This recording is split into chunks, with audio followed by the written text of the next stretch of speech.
সম্মানিত ভিউয়ার্স, আশা করি ভালো আছেন।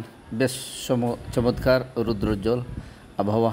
এই 2 দিন থেকে টানা এই রৌদ্রোজ্জ্বল আবহাওয়া থাকার কারণে পানির গতিবেগটা অনেকটাই কমে গেছে। এভাবে যদি আরও 2-1 দিন থাকে আশা করা যায় পানিটা অনেকখানি কমে যাবে আর মানুষের স্বাভাবিক চলাফেরাটা ফিরে আসবে।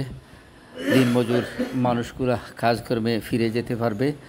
এই দেখা যে রাস্তাগুলোর দৃশ্য আপনারা দেখে, এই রাস্তাগুলা পানিতে তলিয়ে গেছিল। এই পানি অনেকটা শুকিয়ে গেছে, অনেক জায়গা শুকাই গেছে। এইভাবে যদি রৌদ্র থাকে আর যেভাবে গরমের তাপমাত্রা আছে, পানি শুকিয়ে যাবে। আপনারা এই ধরনের সুন্দর সুন্দর দৃশ্যগুলা দেখার জন্য YouTube channel SR TV subscribe করবা, শেয়ার করবা, জনসাধারণকে দেখার সুযোগ করে দিবা।